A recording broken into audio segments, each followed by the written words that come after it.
নমস্কার বন্ধুরা আসন্ন 4টি রাজ্যের বিধানসভা নির্বাচনকে কেন্দ্র করে বিজেপি কেন ভীষণ রকম টেনশনে রয়েছে? বিজেপির কাছে এই 4টি রাজ্যের বিধানসভা নির্বাচন কেন সবচেয়ে বেশি গুরুত্বপূর্ণ? কেন বিজেপিকে যে কোনো মূল্যে 4টি রাজ্যের মধ্যে সম্ভব না হলেও বেশিরভাগ রাজ্যে বিজয়ী হতেই হবে? কেন এর সঙ্গে দিল্লির ক্ষমতার সম্পর্ক রয়েছে? এই নির্বাচনগুলোতে বিজেপি যদি খারাপ রেজাল্ট করে তাহলে কি সর্বভারতীয় স্তরে অর্থাৎ জাতীয় স্তরে এনডিএ বা ন্যাশনাল ডেমোক্রেটিক অ্যালায়েন্সে কোনো ধরনের ফাটল ধরতে পারে? নরেন্দ্র মোদীর নেতৃত্বাধীন দিল্লির এনডিএ সরকারের ওপরে তার কোনো প্রভাব পড়তে পারে? চলুন এই বিষয়গুলো নিয়ে আলোচনা করব এই ভিডিওতে। প্রথমত জেনে নিই যে 4টে রাজ্যে বিধানসভা নির্বাচন হতে যাচ্ছে। 4টি রাজ্য কোনটা কোনটা? সবাই জানি আমরা যে মহারাষ্ট্রে, হরিয়ানাতে, ঝাড়খণ্ডে বিধানসভা নির্বাচন হবে, কিন্তু আরও একটি বিধানসভা রয়েছে, রাজ্য রয়েছে, সেটি হলো জম্মু কাশ্মীর। এই 4টিতে বিধানসভা নির্বাচন হতে যাচ্ছে। এই 4টি রাজ্যের মধ্যে মহারাষ্ট্রে বিজেপি তার সহযোগীদের নিয়ে শাসন ক্ষমতায় রয়েছে। অতীতেও বিজেপি এই রাজ্যে শাসন ক্ষমতায় ছিল। হরিয়ানাতে 10 বছর ধরে একটানা বিজেপি শাসন ক্ষমতায় রয়েছে।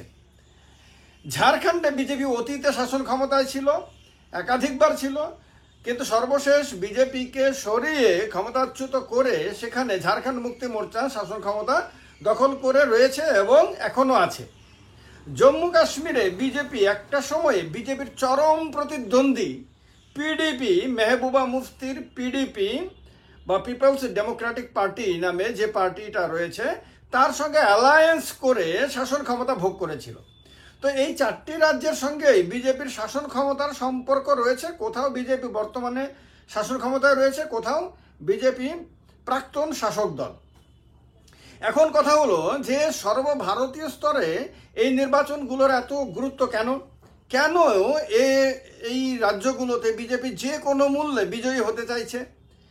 এর কারণ হলো লোকসভা নির্বাচনের ফলাফল প্রকাশিত হওয়ার পর যখন বিজেপির 400 পারের স্লোগান ধূলিসাৎ হয়ে যায়, যখন বিজেপির এককভাবে আরও একবার শাসন ক্ষমতায় ফিরে আসার স্বপ্ন ভেঙে চুরমার হয়ে যায়, যখন বিজেপি অন্য দলগুলোর ওপরে পরিপূর্ণভাবে নির্ভরশীল হয়ে সরকার চালাতে বাধ্য হয়, তখন একটা নতুন ট্রেন্ড তৈরি হয়। সেই ট্রেন্ডটা কি? একদিকে বিরোধী জোট ঐক্যবদ্ধ হয়ে যায়, প্রচণ্ডভাবে ঐক্যবদ্ধ হয়ে যায়, তারা ঘুরে দাঁড়ানোর বার্তা পেয়ে যায়, তারা শাসন ক্ষমতায় ফিরে আসার সংকেত পেয়ে যায়। আরেক দিকে বিজেপির যে সহযোগী দলগুলো রয়েছে তাদের পিকিউলিয়ার আচরণ তাদের দেখা শুরু হয়। কীরকম?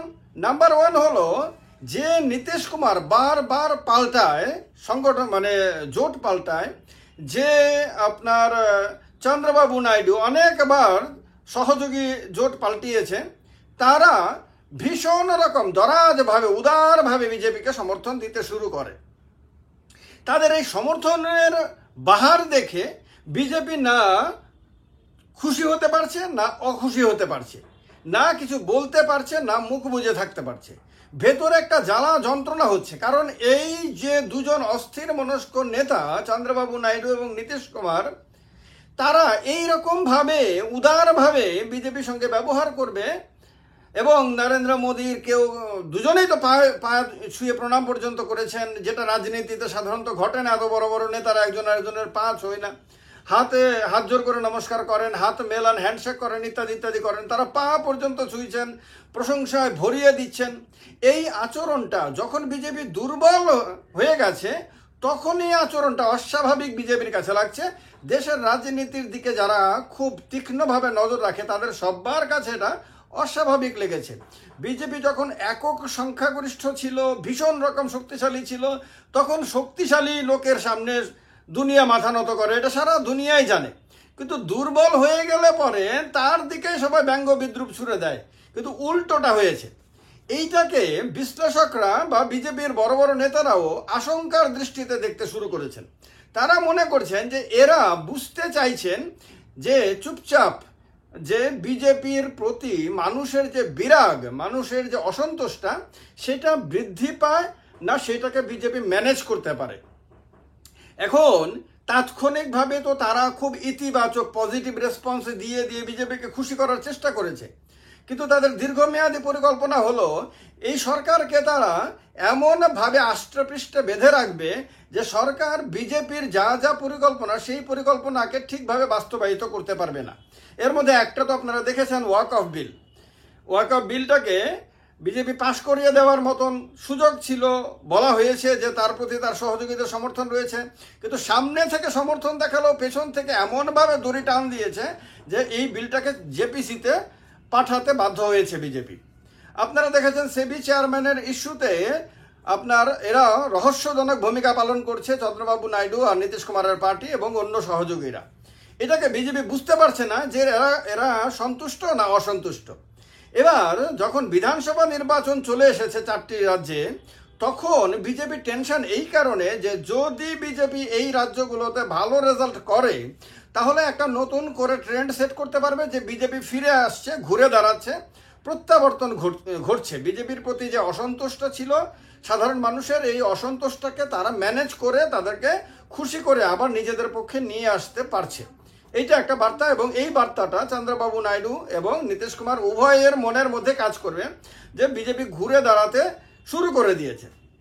কিন্তু যদি বিজেপি মহারাষ্ট্রে পরাজিত হয়, যদি বিজেপি হরিয়ানাতে পরাজিত হয়, অর্থাৎ দুটো রাজ্যে যদি সরকার হারায়, যদি বিজেপি ঝাড়খণ্ডে ক্ষমতায় আসতে না পারে, যদি বিজেপি জম্মু কাশ্মীরে বিভিন্ন কলাকৌশল করে ক্ষমতা পর্যন্ত না পৌঁছতে পারে, তাহলে এই যে সহযোগী দলগুলো রয়েছে, সে জয়ন্ত কুমারের দলই হোক, সে চিরাগ পাসওয়ানের দলই হোক, সে একনাথ সিন্ধের দলই হোক, সে নীতিশ কুমারের দলই হোক, অথবা চন্দ্রবাবু নাইডুর দলই হোক, এরা বুঝে যাবে যে দেশের মানুষের মতি গতি বিজেপির বিরুদ্ধে, অর্থাৎ দেশের জনমতের ট্রেন্ড বিজেপির বিরুদ্ধে এবং ইন্ডিয়া জোটের পক্ষে। সুতরাং তারা তখন তাদের ভবিষ্যৎটাকে দেখতে চাইবে, আর সবাই তার ভবিষ্যৎ সুরক্ষিত করার চেষ্টা করে। তার জন্য বাবা মা রোজগার করে ব্যাংকে টাকা জমায়, বাচ্চাদের ভবিষ্যৎ যাতে সুরক্ষিত হয়, বাচ্চারা যাতে ভবিষ্যতে খুব কষ্ট করতে না হয়, বা মেয়ে বিয়ের জন্য, ছেলের ভালো কলেজে লেখাপড়া, ইঞ্জিনিয়ারিং, ডাক্তারি পড়ানোর জন্য টাকা জমিয়ে রাখে।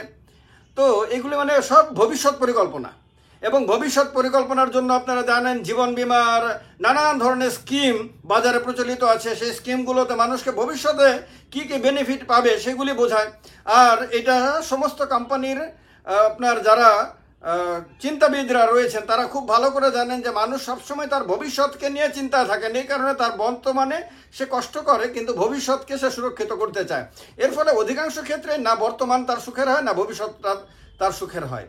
তো রাজনীতিতেও কি হয়, এই যে বড় বড় নেতারা তারা ভবিষ্যতের দিকে তাকান। তারা বর্তমানে যেমন তাদের কাছে ক্ষমতা রয়েছে, ক্ষমতা ভোগ করছেন, ভবিষ্যতেও যাতে ক্ষমতাটা তাদের হাতে থাকতে পারে, তাদের যাতে ক্ষমতা থেকে বাইরে যেতে না হয়, তার জন্য তারা দেখেন যে জনগণের মতিগতি কি, জনগণের ট্রেন্ড কি। এই জন্য তারা এই 4টি রাজ্যের নির্বাচনের দিকে তাকাচ্ছেন। যদি দেখেন তারা যে জনগণের মতিগতি বিজেপির বিরুদ্ধে, অর্থাৎ এই রাজ্যগুলোতে বিজেপি ক্ষমতায় আসতে পারছে না, বিজেপির রেজাল্ট ভালো হলো না, তখন কিন্তু এদের যে লুক্কায়িত যে ছবিটা, লুক্কায়িত যে চেহারাটা, সেই চেহারাটা কিন্তু তখন আস্তে আস্তে প্রকাশ পেতে শুরু করবে। তখন থেকে আস্তে আস্তে আপনারা দেখবেন নীতিশ কুমারকেও খোঁচা দিয়েও কথা বলতে দেখবেন, চন্দ্রবাবু নাইডুকে খোঁচা দিয়ে কথা বলতে দেখবেন আপনারা। আর চিরাগ পাসওয়ান বা জয়ন্ত চৌধুরী তারা তো ইতিমধ্যেই তাদের কর্মতৎপরতা শুরু করে দিয়েছে বিভিন্ন ইস্যুতে। কেউ উত্তরপ্রদেশের যোগী আদিত্যনাথের সরকারকে খোঁচা দিচ্ছে, কেউ বিহারের মধ্যে নীতিশ কুমারের সরকারকে খোঁচা দিচ্ছে। তো এইগুলি অলরেডি তারা ছোট ছোট দলগুলো শুরু করে দিয়েছে, যদিও তাদের ওপরে সরকারের অস্তিত্ব অতটা নির্ভর করে না যতটা নির্ভর করে চন্দ্রবাবু নাইডুর টিডিপি আর নীতিশ কুমারের জেডিইউর ওপরে। তো এই কারণে তখন এই দুটো দলের বড় বড় নেতারাও বিজেপিকে টেনশনে রাখতে শুরু করবে, এবং কোনো একটা সুযোগ বুঝে তারা তখন যেদিকে পাল্লা ভারী, যেদিকে জনমত, সেই দিকে অর্থাৎ কংগ্রেসের সঙ্গে ইন্ডিয়া জোটে গিয়ে তারা সামিল হয়ে যাওয়ার সম্ভাবনা তখন প্রবল থাকবে। এবং সেই ক্ষেত্রে এনডিএ সংখ্যাগরিষ্ঠতা হারিয়ে ধাপাস করে আকাশ থেকে মাটিতে পড়বে। আর ইন্ডিয়া জোট সেই সুযোগটার জন্য অপেক্ষা করে আছে এবং তার জন্য তারা এই রাজ্য বিধানসভা নির্বাচনগুলোকে পাখির চোখ হিসেবে করে তারা সেখানে অলরেডি তাদের কর্মতৎপরতা জোরদারভাবে শুরু করে দিয়েছে। কারণ তারা জানে যে ভবিষ্যৎটা শুধুমাত্র এই 4টি রাজ্যের ফলাফলের পরেই যে এনডিএ সরকার বিজেপি সরকার পড়ে যাবে এই কথা আমি একেবারে বলছি না, কিন্তু এটা ভবিষ্যতে নানান ঘটনা প্রবাহে কোনো একটা সময় এরকম হতে পারে, সেই সম্ভাবনার কথা বলছি। সেই ক্ষেত্রে ইন্ডিয়া জোটের সরকার ভারতবর্ষে দিল্লিতে কেন্দ্রে গঠিত হওয়ার সম্ভাবনা একেবারে উড়িয়ে দেওয়া যায় না, বরং প্রবলভাবে থেকে যায়। এই অভিজ্ঞতা আপনাদের সেম কি না জানাবেন কমেন্ট বক্সে কমেন্ট করে। ভিডিওটি ভালো লাগলে লাইক করবেন, শেয়ার করবেন। ভালো থাকবেন সবাই। জয় হিন্দ।